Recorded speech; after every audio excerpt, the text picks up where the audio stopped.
నడుపుతుంది కదా మోటార్లు, అదే నది కింద ఇడికెళ్ళిపోయిన నీళ్ళే కదా.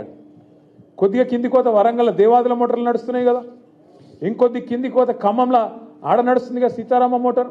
అక్కడ నీళ్లు ఉంటాయి ఎట్లా, ఇక్కడ లేవెట్లా. ఆడ మోటార్లు నడిస్తే ఎట్లా, ఇక్కడ నడవే ఎట్లా. ఇగో ఇది దొరికిపోతుంది, దొంగ దొరుకుతాడు, అబద్ధం దొరికిపోతుంది అని చెప్పి ఇలా అడ్డమైన మాటలు మాట్లాడుతాడు. ఇంకోటి ముఖ్యమంత్రి కానే అవుతుంది. నీ బాధ ఏంది అసలు? ఓదిక్కేమో మొత్తం రిజర్వాయర్లన్నీ డెడ్ స్టోరేజ్కి పోయినాయి, మాట్లాడతలేడు, పని చేస్తలేడు. నిన్న మొన్న ఏదో మీటింగ్ పెట్టిండట, మా సంజయ్ చెప్తున్నాడు. కరువు పరిస్థితులు వచ్చినాక ఇప్పుడు మీటింగ్ పెట్టినట.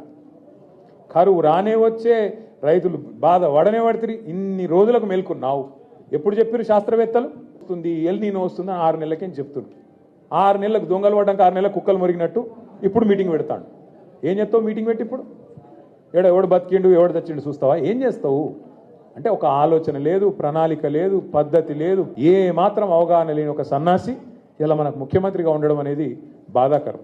ఇలా కేసీఆర్ గారికి కొత్తగా వచ్చే పదవి ఏం లేదు. మళ్ళా గెలిస్తే గదే ముఖ్యమంత్రి పదవి కేసీఆర్కి వస్తుంది. కేసీఆర్ గారికి పదవి గురించి కాదు ఇలా మన ఫికర్. ఇలా మన ఫికర్ ఏంటంటే కష్టపడి తెచ్చుకున్న తెలంగాణ, పోరాటాలతో తెచ్చుకున్న తెలంగాణ. రోజు జేఏసీలు కట్టి ఎక్కడోళ్ళు అక్కడ మన టీఆర్ఎస్ వాళ్ళు జెండా ఎగిరేసి బ్రహ్మాండంగా ఆ రోజు కొట్లాడి ఆఖరికి సావుకు తెగించి మన నాయకుడు 11 రోజులు నిరాహార దీక్ష చేసి సావు నోట్లో తలబెట్టి తెచ్చిన తెలంగాణ ఇలా తెరలైతుంది. దాన్ని పాడు చేస్తున్నాడు. గది మన బాధ. గట్లాంటి తెలంగాణని ఇలా బాగా చెడగొడుతుంటే చూడలేక ఉండబట్టలేక మేమందరం పోయినాం కన్నెపల్లి కాడికి. ఆడ నీళ్లు పోతున్నాయి. చూపెట్టిన ముఖ్యమంత్రికి, అయ్యా నీకు అంతగానం కోపం ఉంటే మా మీద కేసులు పెట్టు, ఇంకో 2 ఎక్కువ పెట్టుకో, కానీ రైతులకైతే నీళ్ళు అన్నాం. ఏమంటాడు? రక్తం పోయిరి, రక్తం. మా ప్రశాంత్ రెడ్డి అని ఏం చేసిన ఎరికేనా? తీసుకుపోయి ఏం చేసిండు? ఆ ఎస్ఆర్ఎస్పీలకు నీళ్లు నింపే ముప్కల్ అని ఒక పంప్ హౌస్ ఉంటుంది. ఆ ముప్కల్ పంప్ హౌస్ దగ్గర వేయండు, రక్తం పట్టుకొని వేయండు. అక్కడ సూపరింటెండెంట్ ఇంజనీర్ ఉన్నాడు. ఇగో మీ ముఖ్యమంత్రి అడుగుతున్నదా రక్తం, ఇగో తీసుకోరా బై, మాకైతే నీళ్ళు అని చెప్పి ఆ సూపరింటెండెంట్ ఇంజనీర్కి ఇచ్చి వచ్చిండు. మరి ఏం చేయాలి? ఇక తెలంగాణ కోసం ప్రాణం వేయిస్తా అంటే మీ ఇంకేం చేయాలి? గిసొంటోడు అందుకే పిచ్చోని చేతుల రాయి లెక్క ఇవాళ రాష్ట్రంలో పరిపాలన మారిపోయింది.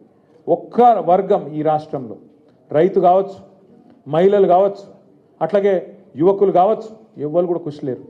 యువకులను మోసం చేసిండు. 2 లక్షల ఉద్యోగాలు అన్నాడు, ఇచ్చిండా? మరి 10,000 ఉద్యోగాలు కూడా ఇవ్వలేదు. ఎన్ని జూటా మాటలు అంటే, నేను అడిగిన రేవంత్ రెడ్డిని, అరే మందికి పుట్టిన బిడ్డలు మా బిడ్డలని ఎన్ని రోజులు చెప్పుకుంటావురా? కేసీఆర్ ఇచ్చిన ఉద్యోగాలు నీ ఉద్యోగాలు ఎట్లా చెప్పుకుంటావు? సిగ్గు లేదా నీకు?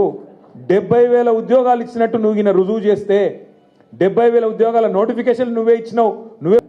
దానికి కూడా మళ్ళీ ఏదో పిసపిస మాటలు తప్ప ఒకటి సొక్కం మాట లేదు. ఇక కొత్తగా ఒకటి నేర్చుకున్నాడు ఈ మధ్యన. ఏమైనా రేవంత్ రెడ్డి 100 రోజులని అన్ని చేస్తా అంటివి, 3 నెలలనే మొత్తం చేస్తా అంటివి కదా, ఏమైనా అంటే కొత్తగా నేర్చుకున్నాడు ఒక కథ. ఏమంటుండే ఇప్పుడు? ఎక్కడన్నా 3 నెలలనే పిల్లలు పుట్టిస్తాడా? మాకు తెలియదారా నాయన 3 నెలల పిల్లలు పుట్టరని? మాకు పెళ్ళిళ్ళు కాలే, మాకు పిల్లలు లేరా? మాకు తెలియదా?